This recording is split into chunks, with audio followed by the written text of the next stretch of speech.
living out in the A. Yo, if you don't know this young lady, then I'm telling you, you really need to get to know her. I tell people these two things. Your favorite words should be networking and support. Everybody say networking. Everybody say support.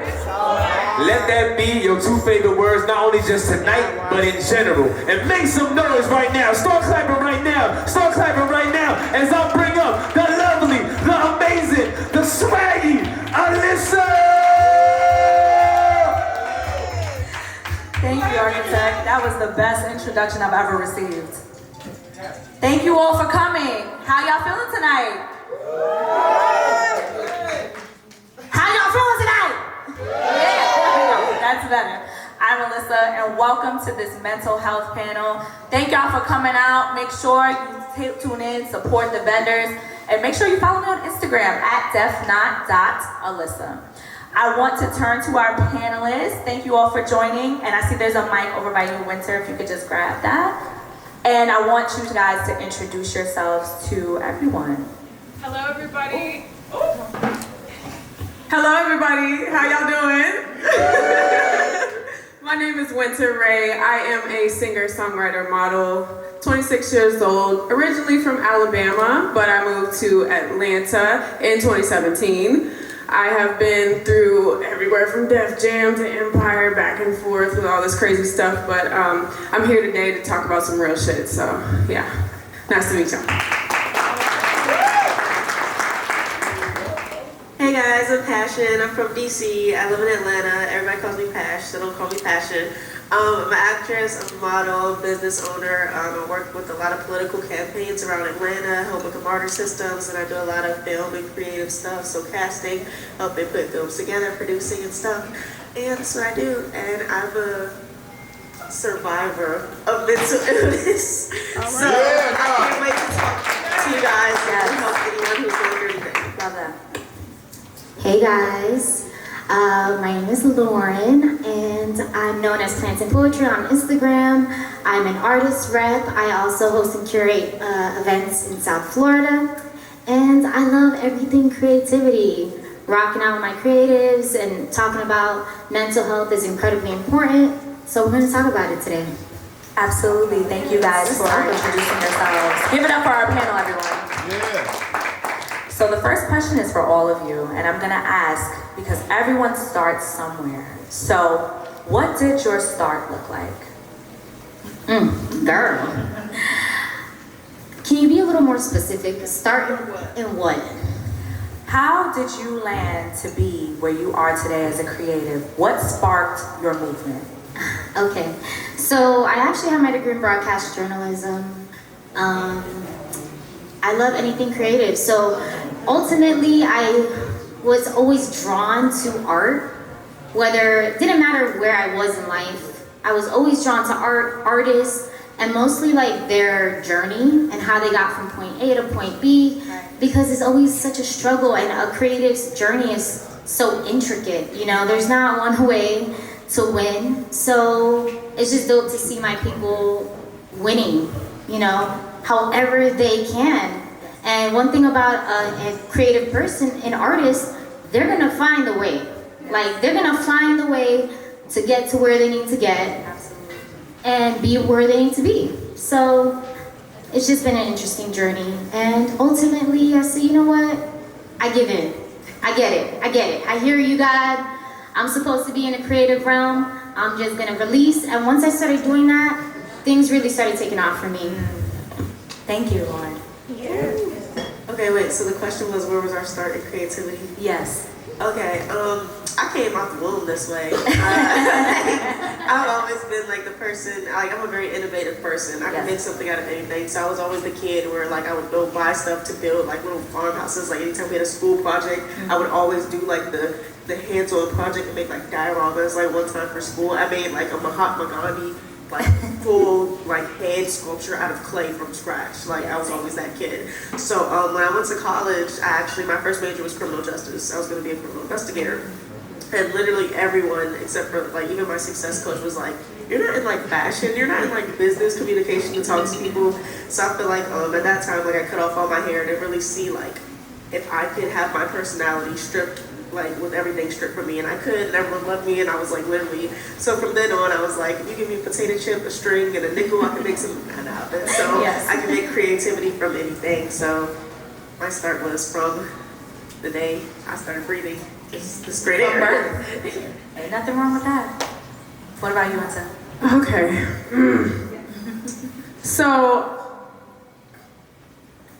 I wrote my first song when I was 7, and I brought it to my foster mom, and I was like, hey, I wrote a song. And she was like, what? I said, yeah.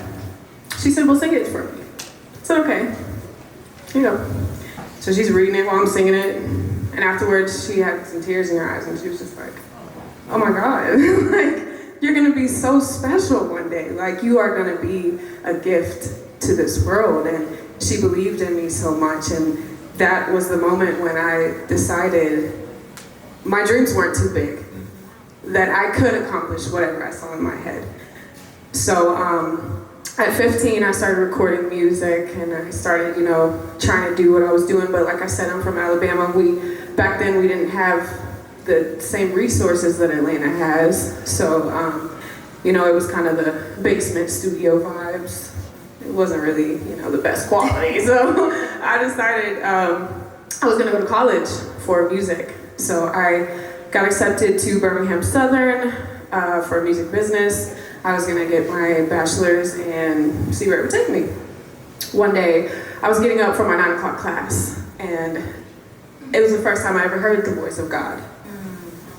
He said, lay back down. Hold on. You talking to me? Because my family is the proudest they've ever been of me being in school, you know, and you're telling me lay back down, be late for my class? But it's God's voice. And when you know who's speaking to you, you're gonna go lay back down. So I did. I'm on my phone, I'm scrolling, not thinking nothing of it. He said, pack your stuff, you're moving to Atlanta. Right. Mind you, I dropped out of school when I was in 11th grade, didn't graduate, got my GED. Got accepted into a private college. My parents are super proud. For the first time in my life, right? And you're telling me to drop all of this success and go where? Yeah. Somewhere I don't know anyone? Okay. That's the God I know. That's the real one. So I did. I packed all my stuff up into my little sports car and I went home. My mom said I was crazy. She said that ain't God, that's the devil. I said I'm not listening to that because I know what I heard. And here I am today. Wow. Thank you, ladies.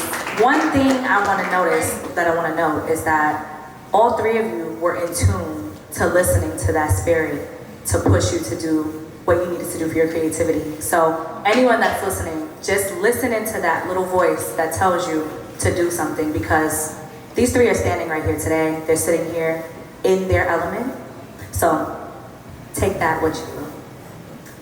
So the next question I have for you guys is, what does a day in your life look like? Okay. Don't look at me like that. Oh my God, that's such a funny question. I mean, used to it would be like going to the studio, going to the club, blah, blah, blah. I'm 26. I just had a baby 2 months ago. And Woo! Shout out to the baby. I just had a baby, so my life consists of taking care of him and being on mommy duty. Also making sure I'm persistent on social media and continuing to show people that I haven't given up. A lot of people think you can't have children in this industry.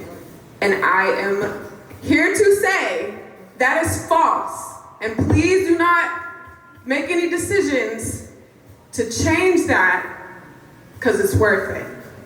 Absolutely. You can have children and be successful. Absolutely. I am a living example of that. Everyone said, oh no, don't do that, your life is over, your career is over. No, it's not. It's just beginning. They give you motivation. So a day in my life is being a mom and an artist at the same time. Love that. Yeah, so kind of to piggyback what Winter said, I'm a boy mom too. I have a 3-year-old. And when he was first coming, that was kind of when I was first jumping, because I never thought I would be modeling. Like I was so camera shy. Like I never thought I would be that person. So when I was first starting, you know, I had so many family members like, oh my goodness, like I thought you wanted to do this, I thought you wanted to take off, you're ruining your life or whatever. And your kids will literally, like, they'll force you to push because now you have someone else to worry about. It's not just you. So my day consists of every weekday, 7 a.m., waking up, cooking breakfast, taking my kids to school. From there, I come back home, I take a shower, then I'm on my way to makeup or I'm on my way to wardrobe. I'm going somewhere early in the morning. And then after I finish that, then I'm going to film my podcast that I have coming up. After I finish that, then I'm on my way to do either a shoot or a music video or something. And then I go pick my son up from school, we go and get dinner, get in the bath, and we start it all over the next day. Or if maybe it's a day where we just have set the whole day. But that is literally my every day. Monday through Sunday through every day. Love that, yeah. Josh. Thank you. These ladies are just so lovely. I'm just enthralled. But so my days are different all the time. You know, people are gonna try and cap me like, yeah, I do art full time. I love that for you, absolutely. But the reality is, and you know, all the creatives know we all have a 9 to 5, and then we have what we really want to do, right? So I've been in hospitality for 20 years, which has gotten me some incredible contacts. So a lot of times I'll be working and networking at the same time. Like where I work, to me, is like a gold mine. But my day is different every day. You know, usually I'm at work. I also have a son. He's 16, turning 17, the kid is smart, man. He's learning coding and robotics, and I'm just incredibly blessed. I feel so grateful every day to just be able to get up and do what I have to do for him. But yeah, you know, gym, work, eat, take care of my son, make some money, and then also taking care of my artists and my artist rep. So content creation, editing. When I get home from work, usually I go back to work. So, you know, I don't sleep that much, but it's okay. We got goals. We got things we gotta meet. So, and I love it. Can we give it up for these boss moms? Okay. They are momming and they are doing it, okay? So, this is a creators versus mental health panel, right? So we're gonna switch the table a little bit and talk about mental health. As creatives, you know, there's a lot of people doing the same thing, a lot of competition out there. So, how do you keep your mental in check to not continuously compare yourself to what else is out there? I know that's a deep question. Yeah, that's a really good question. Honestly, when I stopped listening to people and I became silent, I started listening to myself, because people are gonna tell you, they're gonna push their beliefs on you, they're gonna push their anger on you, their hurt on you, their limiting beliefs on you. And once I stopped listening to everybody around me, I started thriving. Because people be like, oh, Lauren, well, why are you doing this and why are you doing that? Stay focused, stay on one task. Well, the joke is on you, I have ADHD. That's boring as hell to me. So, and to me, that's my superpower. I said, you know what, once I finally got diagnosed at the age of 36 with ADHD, I said, wow, my life really makes sense now. And it was a big eye-opener for me. And I said, you know what, I don't have to be put in a box. I don't have to just be this thing. My whole life I grew up wondering, why do people expect me to be one thing? I'm not. We're all multifaceted. Guess what? I work full time. I'm a single mother. I have a teenager going to college soon. I'm a business owner. Like, I am an artist rep. Yes. We can do it all, you know? And getting into that space of trusting yourself, it's scary. It's scary, but get clear. Start, drowning out everything else that does not sound like you. Yes. What is it that you want? Setting those boundaries is incredibly important. Saying no is incredibly important. Being in a space where you feel comfortable, where you feel safe, so important. And even if it's your family, even if it's your friends, if you don't feel comfortable or safe in that space, you don't need to be there. And you don't owe anybody an apology. Nobody at all. Thank you, Lauren. Wait, what was the question again? So I asked, how do you keep your mental in check given that there's a lot of people doing the same thing? How do you prevent yourself from comparing yourself to what else is out there?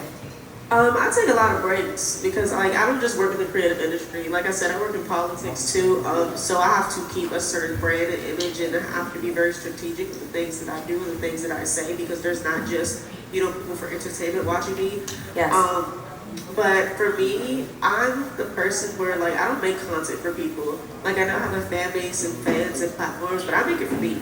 So I'm not competing with anyone other than myself. Like no one's in competition with me for my eyes. Like I don't compete with anyone but myself. So for me, like if I have a hard situation or like I feel distressed and overwhelmed, I honestly just sit and I ask God, I ask the universe, and whatever they say is what it is. They say, hey, you need to stop, you need to take a break. If I have 3 movie casting calls that I need to do by next week and they're like, no, then I'm not doing it. And it's just, because I know my time's gonna come when I'm coming. Nobody's in competition with me.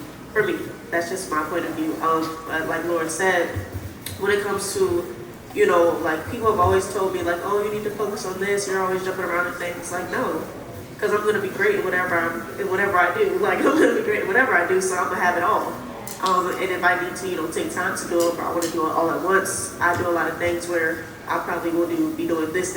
I'll probably have a movie to cast on Wednesday, meeting with the governor on Thursday, and then be in Bankhead on Friday. I just take time. Like, okay, I'm gonna elevate this percentage, but I build all of them at the same time rather than building one all the time. I just gradually keep going to do those. So yeah, and I go on vacation a lot. So. Yes.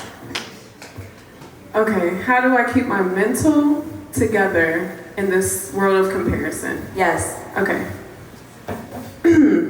I am a unique individual, and I believe that confidence is the key to everything you want in life. So if you're confident in yourself and you're confident in what you do, then you're missing out on nothing, because everything that the world owes you is there for your taking. If that makes sense. Absolutely.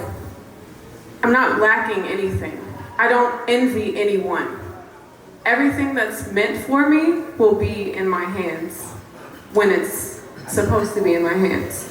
So I don't say, oh, that person has that Louis V purse, I wish I had that. I'm rocking Michael Kors. I mean, I'm just saying, like, I don't look at her and say, oh, I wish I was her. Oh, hey, fuck that bitch. No. Kudos to you, shorty. However you got it, I appreciate it. I'm honoring that, But me personally, I'm gonna rock my Michael Kors until I can afford something better. And I'm not hating on you for that. I'm glad, I'm happy for you. I'm always appreciating the next woman, never hating. Me and my Michael Kors, we gonna be all right.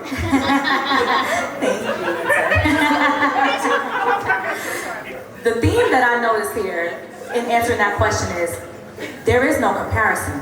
When you know what you do and you know what your craft is and you love what you do, there's no comparison. You're doing what you need to do. So I inspire all the creatives out there to just keep doing what you're doing. That's the theme here. So the next question that I want to ask as we're talking about mental health is burnout. We all get it. We all have it. What are some of your tools that you use in order to prevent that burnout? And once you're burnt out, how do you recover from that? Ooh, that's a deep one. I know, I'm landing heavy. You got those questions, girl. I'm so glad. Okay. I'm a journalist. That's what I do. Okay, so the question was, how do we deal with the burnout? Yes. Like, what are some of your tools that help you with burnout? Songwriting. I feel an emotion, especially an extreme one, and I say, okay, I need to take it to the studio, because they're gonna play a beat that's gonna make me feel like I can talk about it. I don't have that many people to talk to, so I like to talk on a beat. And I know that there's somebody else out there that's gonna hear it and say, damn, that's exactly what I was feeling. So I'm gonna put it on the beat. That's my number one go-to. Also, I'm gonna pray. I'm gonna pray while I'm in the booth. And I'm gonna say, God, lead me to speak these words in a way that will be heard by the people that need to hear it, so that my music can have an effect on the next person in a positive way. So those are two great coping methods for me. The second question was what? I think you answered it, Winter. I guess. I'm sorry, I be talking a lot. But yeah, that's I'm gonna put it in the booth. Love that. Thank you. Yeah, so I have 3. Number 1, if I can, booking a flight. I'm out of here. Like I'm quick to like if something like pisses me off too, looking bad. Like literally that night, I'm like, all right, I'm gone. I'll see y'all in a couple weeks. I can't do that. I am very like, I don't know what the word is, but I'm very connected to water. One thing I do not like about Georgia, even though I love Atlanta, I'm from like near water, is that you guys don't have too many open bodies of water. So if I can, I'll try to go out and drive to a lake, or I'll drive to a mountaintop, even though I'm definitely afraid of heights. I'll drive to a mountaintop and I'll just talk to God and I'll just talk to the universe. Like I'll just be by myself. I'll take my hike up there and I'll just sit there like when times when nobody's really there, and I'll just talk out into the open. And my dad died when I was 11, so sometimes I'll talk to my dad and I'll ask him for guidance because he'll give me signs. And if I can't do one of those 2, I go take a day and I go get my hair done and my nails done to get massage and wax and all that. Because when you look good, you feel good. And I get in a lot of slums, and sometimes I'm like, oh my God, I'm in this house with my curtains closed and it's dark, and I'm haven't taken a shower in a day and my hair's not done. I'm like, no, this is probably what it is, and more than likely that is the fixer-upper. So, yeah. I agree. Thank you. A lot of this is sounding real familiar to me. I don't know, but we gonna have to talk after this. But so burnout is something that we all experience, especially as creatives, because we're always in that hustle mentality, that go, go, go, I gotta get it right now. But you know what? You yourself, you are your instrument, right? So we need to make sure that we're getting tune-ups. What does that mean? Taking breaks when you need a break. When you're exhausted and you're tired and you haven't slept and you haven't eaten and you need some hydration, take a damn break. Take a break. Yes. And that's not going to be something that you're going to be like, yeah, well, you look like you need a break. No, you need to self-regulate, right? Learn how to do that first and foremost. And get support. Get support, because guess what? I consider myself to be incredibly independent, and that can also be a downfall, because we need community, we need support, we need help sometimes.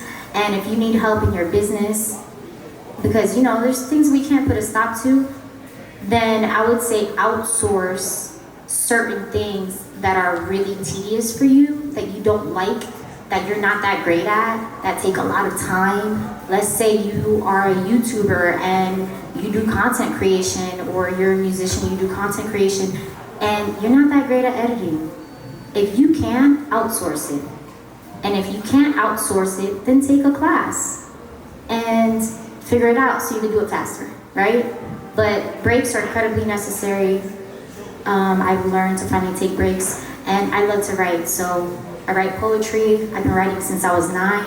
I have 8 books full of poetry. And yeah, I use it as my therapy. I don't really perform it or recite it. And people ask me why. I share it whenever I feel compelled to. But in reality, it's really my form of therapy, because like Winter was saying, I didn't have a lot of people growing up when I was in my abusive relationship to turn to. Because guess what? My friends were sick of my shit. They were done hearing about all the times this dude had played me or put his hands on me. And I was alone. And literally writing saved my life. So take those necessary breaks. Do what makes you happy. If it's writing or reading or singing, do that. Do more of that. Thank you, Lauren. Appreciate the insight. So, motivation. Sometimes we got it as creatives. Sometimes we don't.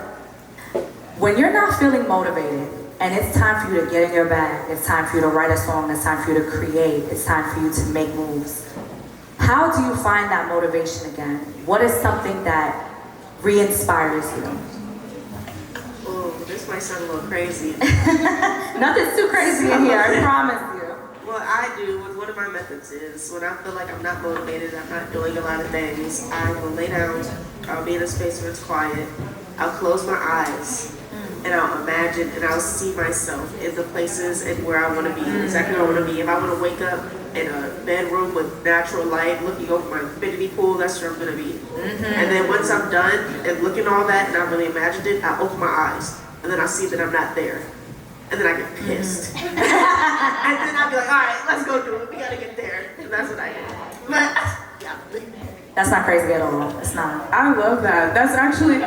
That's visualization. That's the strongest form of manifestation. If you don't know anything about manifestation, I suggest you look up the Netflix movie, The Secret.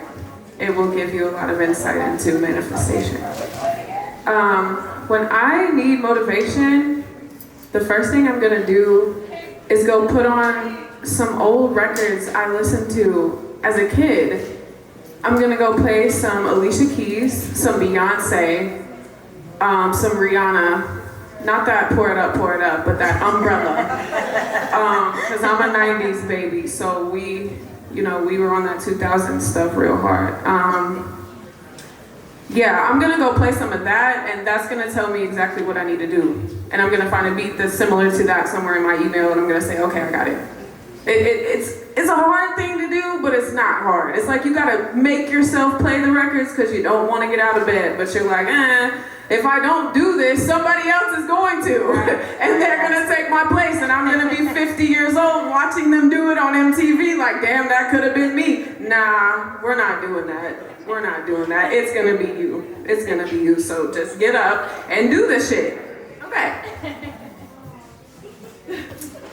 So when I'm not feeling motivated, sometimes real life kicks in. You get sad, you get upset, you get depressed, you in bed, laying down, like, why am I not a millionaire?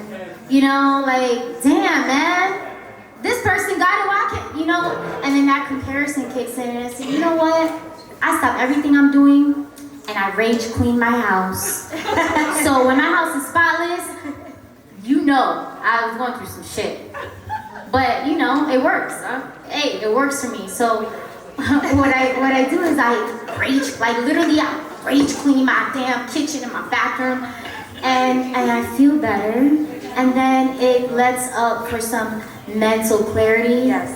And then I go within. Then I start to write. Then I'm like, all right, what is it that I see for myself? I'm gonna give you a really good example. Last night, I had a vision of visualization, right? Visualizing where I want to be, because I hold some curated events as well in South Florida. And so I told my artist, I said, I'm going to do a red carpet, black tie, high-end event. And I had the whole vision. I can literally see this place in my head. I reached out to some people, your network is your net worth. Reached out, boom, within minutes, I have my venue.